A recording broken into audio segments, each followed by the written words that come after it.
নমস্কার বন্ধুরা, আমি চৈতিস কিচেনে সবাইকে স্বাগত। শীত পড়তেই বাজারে কিন্তু হরেক রকম সবজির আনাগোনা শুরু হয়ে গেছে। তো শীতের বিভিন্ন রকম সবজি দিয়ে তরকারি খেতে আমাদের সকলেরই খুবই ভালো লাগে। তো আজকে আমি সেরকমই একটা ভিডিও আপনাদের সাথে শেয়ার করব। শীতের আলু, ফুলকপি, বিনস, গাজর, ক্যাপসিকাম এগুলো দিয়ে একটা খুবই অল্প তেল মশলায় একটা তরকারি রেসিপি আপনাদের সাথে শেয়ার করব।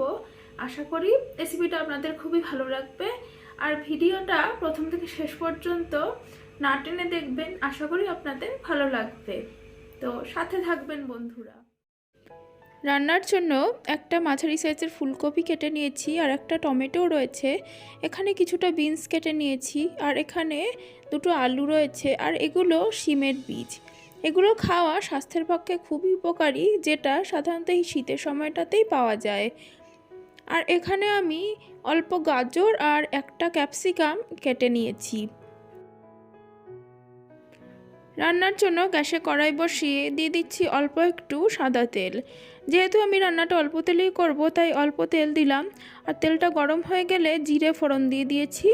আর ফোড়নটা রেডি হয়ে যাবার পর এখন কেটে রাখা আলুগুলো দিয়ে আলুগুলো হালকা করে ভেজে নেব।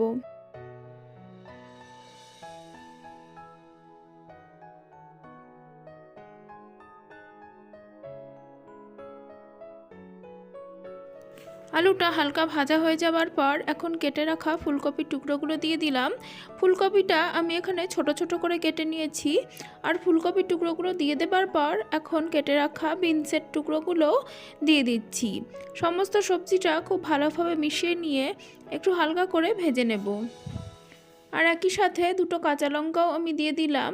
একদমই অল্প ঝাল দেবো, তো সেই জন্য অল্প কাঁচা লঙ্কা দিলাম। অল্প নুন দিয়ে সবজিটা মিনিট খানেক মতন একটু হালকা করে নাড়াচাড়া করে নেব।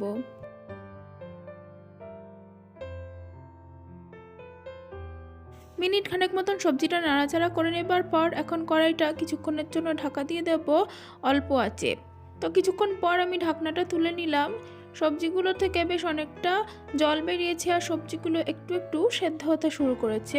তো এই পর্যায়ে আমি সবজিগুলো একটু নাড়াচাড়া করে দিয়ে দিচ্ছি এই শিমের বীজগুলো। এগুলো বাজারে খোলাই কিনতে পাওয়া যায়, আর এগুলোকে ভালো করে ধুয়ে নিয়েছি। আর একই সাথে আমি গাজর আর ক্যাপসিকামের টুকরোটাও দিয়ে দিলাম। এই শিমের বীজগুলো একবারে সবজি ভাজার সময় দিতে হয়, না হলে এগুলো সেদ্ধ হতে একটু সময় নেয়। এবার সমস্ত সবজিটা খুব ভালোভাবে মিশিয়ে নিচ্ছি। এবারে কড়াইটা আবারও ঢাকা দিয়ে দিচ্ছি অল্প আঁচে সবজিগুলো সেদ্ধ হবার জন্য। তো দেখুন কিছুক্ষণ পর আমি ঢাকনাটা তুলে নিচ্ছি, আর এর মধ্যে সবজিগুলো বেশ সেদ্ধ হয়ে এসেছে।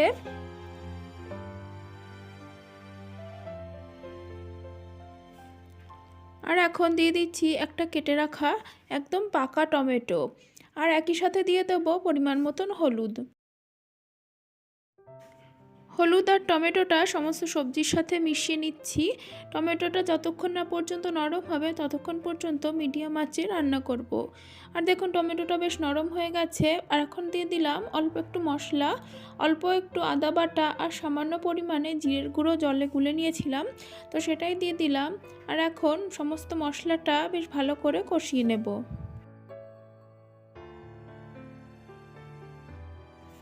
এবারে দিয়ে দিচ্ছি অল্প একটু চিনি, আর দিয়ে দেবো পরিমাণ মতন লবণ। লবণটা যেহেতু সবজি ভাজার সময় দিয়েছিলাম, তো সেই জন্য আর অল্প একটু লবণ দিলাম। অবশ্যই লবণ এবং চিনির ব্যবহারটা রান্নায় আপনারা আপনাদের স্বাদ মতন করবেন। তো সমস্তটা ভালোভাবে তরকারির সাথে মিশিয়ে নিচ্ছি।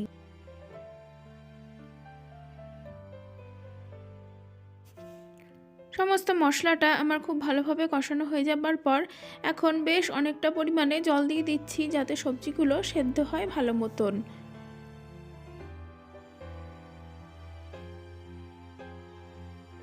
কিছুক্ষণ পর দেখুন জলটা বেশ ভালোভাবে ফুটে উঠেছে, আর একটু দেখে নিচ্ছি যে গাজরটা সেদ্ধ হয়েছে কিনা। আর সমস্ত সবজিটাই মোটামুটি সেদ্ধ হয়ে গেছে, সেটা সবজির কালার দেখলেই বোঝা যায়। তো সবজিগুলো সেদ্ধ হয়ে গেছে, আর এখন দিয়ে দিচ্ছি অল্প একটু কুচিয়ে রাখা ধনেপাতা।